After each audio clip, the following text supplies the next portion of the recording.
O encontro de Júpiter e Netuno em Peixes. Primeira parte. Como foi antes? Por Kátia Vivas.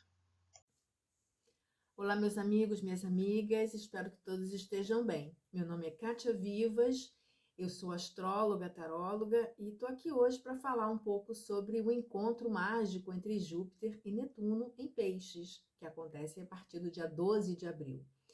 Bom, muita gente já falou muita coisa sobre isso, e tudo que se falou sobre isso é pouco ainda perto de tudo que isso é, né? Então, é um encontro realmente bastante importante. Se a gente pensar na energia desses dois planetas, né, nos arquétipos que eles encabeçam, né, que eles participam, eu tenho um arquétipo de Júpiter, que é o arquétipo do Deus poderoso, de Zeus, né? O Júpiter, né? Júpiter ou Zeus para os gregos. E Júpiter, Zeus é quem? É o Senhor do Olimpo, é o Deus dos deuses, né? É o rei dos deuses. Então, ele não é pouca coisa, ele é muita coisa. E aonde está Júpiter é aonde a gente realmente, como Sagitário, né, solta a nossa flecha, se direciona. Então, essa energia jupiteriana, ela é uma energia de expansão, de crescimento, mas ela é uma energia focada. Se a gente pensar que o maior atributo de Zeus é o raio, né? E o raio é uma luz, uma intensidade, uma energia intensa, né? Acumulada e focada, né? Que vai diretamente em alguma coisa, né? E quando transfere essa energia, pode causar incêndios e uma série de coisas, tá? Então, para a gente entender que não necessariamente uma energia forte de expansão, de crescimento, ela se extravasa. Até é verdade que onde você tem Júpiter é onde você se espalha normalmente, né? As pessoas que têm Júpiter ou Sagitário no ascendente são pessoas que realmente são extremamente sociáveis e tudo, e que são muito íntimas, né? Viram íntimas de um momento para o outro. Mas o que eu queria dizer é isso: Júpiter tem uma energia de crescimento, de abundância, tá? De exagero, inclusive. E aonde ele está, marca isso. Né? É, e é interessante também que Júpiter, ele dá para você uma visão maior das coisas. Ele faz você olhar o todo. Ele olha para o futuro. Mais que olhar para o futuro, ele tem um propósito. Né? Ele é o senhor da filosofia, dos dogmas, das fés, né? Das religiões. Né? Então, ele tem toda essa transcendência. Né? E Netuno?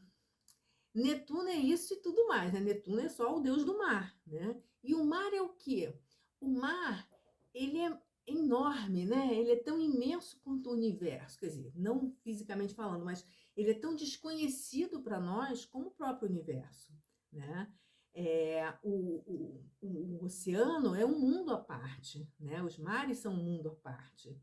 E dentro deles tem uma série de riquezas, né? Então, os dois são deuses muito prósperos, muito ricos, né? Onde eles tocam, são as cornucópias mesmo. Inclusive, uma das representações de Júpiter é a cornucópia, né? Netuno, ele tem algumas características, né? Netuno, a principal característica de Netuno é que ele não só expande, cresce, aumenta, levanta, né? Como ele também mergulha, aprofunda, né? Netuno dissolve, dilui, é o mar, né? Então ele assim, ele é extremamente abrangente, né? Extremamente, como eu vou dizer, disseminador. Os dois são disseminadores de tudo, tá, gente? Desde coisas positivas, né? À toa que Júpiter está ligado também às publicações, né? Ao estrangeiro, aquilo que vai para o lado de, né? Que vai para fora, que viaja o mundo, né? Não só o mundo Terra, como outros mundos, as viagens astronômicas também são governadas por Júpiter, né? E Netuno também tem essa característica de ser extremamente abrangente. Mas o mais interessante desses dois, que é para serem crescimento e tudo isso, serem esbanjamento e tudo, eles muitas vezes a gente que se perde nessa onda, mas eles não se perdem, porque eles também são cimento social. Júpiter é o cimento das relações sociais, né? Por exemplo, se você pensar em termos de religião, por exemplo, As religiões, independente da crença que você tenha ou do que você acha sobre as religiões, mas as religiões fazem esse cimento entre os seus fiéis, né? Cria essa união de alguma maneira. E Netuno é a mesma coisa, tá? Netuno é empatia, né? Aquilo que eu percebo, o eu, o outro, todos nós somos partes da mesma coisa, né? Então, ele dá essa visão. Netuno é a Vênus, né? É a oitava de Vênus, quer dizer, é toda a possibilidade do amor, não de um para o outro apenas, mas por toda a humanidade, né? Então, são dois planetas que têm símbolos, arquétipos muito fortes, mas ao mesmo tempo muito sutis, principalmente Netuno. A energia netuniana é uma energia que você tem dificuldade de perceber. Todas as crises netunianas, os trânsitos netunianos, quando você viu, já foi. Não como Urano, que chega, derruba e você fica tonto. Não. Netuno, ele vai dissolvendo. Então, um dia você levanta e aquilo já não é mais importante para você. Ou sua vida ganha um outro rumo, né? E você nem percebe quando aconteceu essa mudança em você. Ele vai dissolvendo, dissolvendo, dissolvendo, né? E nem calda de açúcar, né? Você vai dissolvendo aquele açúcar queimado até virar uma coisa só, né? Então é por aí que eles funcionam. Bom, esse vídeo vai ficar grande, já vou avisando. Então eu vou fazer o seguinte, eu vou dividir ele em alguns vídeos, 2 ou 3 pelo menos, né? Para que a gente possa explorar um pouco mais, e assim mesmo não vou esgotar, porque são muitas possibilidades desse tipo de trânsito. Apenas para a gente conversar. A minha ideia é essa, é a gente conversar sobre esses trânsitos. Eu gosto muito de falar sobre os arquétipos, porque as pessoas acham que arquétipo é uma coisa lá, que está presa na carta do tarô, ou, né, no simbolismo astral. Não, o tarô o tarô não. O arquétipo está dentro da vida da gente.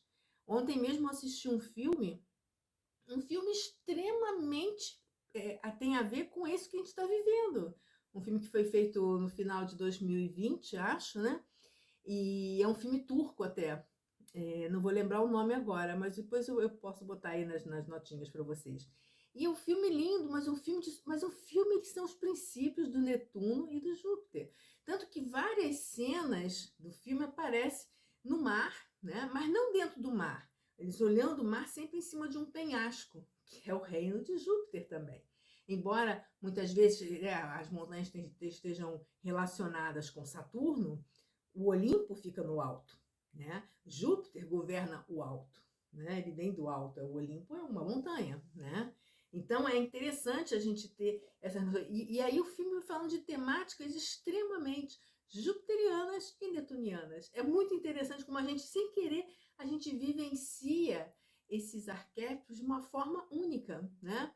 Ele cai dentro da vida da gente bonitinho. Você olha para aquilo, e a mente do astrólogo, acho que é um pouco assim, né? Você ficar extraindo aonde os aspectos estão trabalhando ali, né? Eu achei muito interessante, que o filme tinha muitas coisas que representa extremamente esse momento desse encontro aí. E o que é esse encontro? Uma coisa legal da gente falar também. Quando os dois planetas se encontram no céu, eles começam um ciclo. Esse ciclo de Netuno com Júpiter é um ciclo que demora um tempo para acontecer. Não o encontro dos dois, eles se encontram a cada 14 anos, que também é bastante tempo, mas em signos diferentes. Para a gente pensar em termos de um ciclo completo, enquanto eles, por exemplo, se encontrarem em peixes, e por que eu estou falando de peixes especificamente? Não apenas porque esse momento do encontro dos dois no signo de peixes, como também porque os dois são regentes, antigo e novo, né, do signo de peixes. Júpiter era o regente antigo, antes de Netuno ser descoberto, e Netuno é o regente atual. Então, os dois estão muito à vontade, eles estão em casa, né? De chinelinho e tirando, né, fazendo tudo que eles querem ali dentro, tá? E aí, esse encontro, né, no caso, né, de Netuno e Júpiter em Peixes, aconteceu há 165 anos atrás. E o próximo só acontecerá daqui, mais ou menos, tá? 165 anos, né? Então, o anterior foi em 1855. E o próximo vai ser em 2188. É muita coisa, né, gente? Bom, eles são uma energia sutil. E é interessante a gente olhar para trás para a gente poder perceber o que foi que realmente esse ciclo trouxe, né? Porque às vezes, quando você está vivendo dentro do ciclo, fica difícil perceber, né? Fica difícil você entender. E esses dois, as pessoas que nascem agora, nascem com essa conjunção, marca, né, toda uma mais do que uma geração, marca uma era muitas vezes, né? Bom, fiz uma pesquisa aqui, né, entre várias coisas, né? Eu achei assim, algumas que eu acho, só para a gente ter uma ideia. Em 1855 foi quando apareceu a ideia de se fazer, né, de se lançar um cabo submarino de telégrafo, né, que ligasse os Estados Unidos à Europa, né, a Portugal e depois a Inglaterra. Não se fez naquela época, porque era uma coisa muito difícil, né? Então, você veja só, um cabo submarino, né? Comunicação, telecomunicações à distância. Isso é Sagitário, isso é Júpiter, tá? Através do mar. Isso é Peixes, isso é Netuno, né? E veio como uma ideia que demorou um pouco a se conformar, né? A se conformar como é que seria isso daí e tudo mais. E ele só foi feito de verdade, parece que em 1866, né? Ainda dentro do ciclo do encontro dos dois, né? Uma das coisas que tem outras coisas, né? A gente teria muitas coisas para falar aqui, movimentos artísticos e tudo, mas eu queria falar de um especificamente que eu acho muito interessante e que, de um modo geral, porque, por exemplo, Netuno, principalmente Netuno, está muito ligado, o Júpiter está ligado às ideias, né? Às formações filosóficas, tudo isso, as escolas filosóficas e tudo. Mas Netuno está muito ligado a doutrinas de massas, né? Então a gente vai ter aí o socialismo e o comunismo, principalmente. O Netuno, ele mistura tudo numa grande coisa, né? Ele não faz muita separação, ele não é uma sociedade de castas, muito pelo contrário, né? Embora em alguns momentos ele também pode ser bastante sectário, né? Bom, então, além do cinema, da TV, dos fenômenos musicais em que atravessam épocas, né, que criam uma verdadeira aura naquela era, né, naquela época, me chamou a atenção uma coisa. Em 1852, um pouco antes dessa conjunção, foi lançado um livro que fez muito sucesso nos Estados Unidos. Você deve conhecer, mesmo que não tenha lido como eu. Chama-se A Cabana do Pai Tomás. Esse livro ele foi extremamente importante dentro da visão americana das coisas. E ele foi muito criticado também, gente. Mas ele é um livro muito importante para a época. Ele está nas origens, inclusive, da própria Guerra de Secessão, que tinha a questão da escravidão como um dos grandes temas, né? Primeiro, ele foi escrito por uma mulher, Harriet Beecher Stowe, né? O que já era uma novidade na época. Detalhe, não é um romance, né? Até ele é um romance, mas ele é baseado em fatos reais, ele é um documentário, ele se propunha a ser um documentário, né? E ela faz pesquisas que mais tarde vão ser questionadas e tudo, mas enfim, vamos ao que interessa, como diz Netuno, né? Que é a mística que se cria, né? E A Cabana do Pai Tomás, ele foi um livro muito popular. Em 1855, ele foi considerado um fenômeno da literatura. Ele era um best-seller, traduzido para vários idiomas, então ele foi conhecido no mundo inteiro, não ficou restrito aos Estados Unidos. E ele trazia uma temática muito comovente, que era a questão, né, da coisa horrorosa, né, horrível que era a escravidão. Tá? Então, os códigos morais de Júpiter junto com essa empatia netuniana. Tá? É interessante que as pessoas ficavam obcecadas pela leitura, elas não conseguiam parar, porque Netuno atinge o inconsciente coletivo, né? E Júpiter o código de condutas. Tá? Ele foi muito criticado, como eu falei também porque foi escrito por uma mulher, e diziam que se não fosse a questão da escravidão, aquilo não passava de um romance, né, para mulherzinhas, né? Outro critério que se tinha, né? As mulheres que gostavam de ler algumas coisas eram consideradas mulherzinhas no sentido de que era um hobby, né? Vamos dizer assim, tá? Uma outra coisa desse livro é que ele foi criticado muito pela natureza patriarcal que ele tinha, mas olha, era uma sociedade extremamente patriarcal, né? Mas o interessante, ele foi muito criticado pelos sulistas, né? É, porque se criticava a escravidão e que os sulistas eram escravocratas, né? Tem uma série de coisas aí. Mas uma coisa que me chamou a atenção também, primeiro, né? Primeiro uma visão do feminismo, mas uma visão do feminismo da época. E o que aquelas mulheres acreditavam? Acreditavam que a escravidão só poderia acabar a partir, né, do ideário feminino, ou seja, a nutrição, o carinho, o afeto, o aconchego, né? Então eram elas que iam fazer essa revolução, né? Dentro desses critérios femininos aí. E outra coisa que é muito interessante é que esse livro ele foi muito importante porque ele redefiniu, né? Ele foi uma tentativa de redefinir a masculinidade.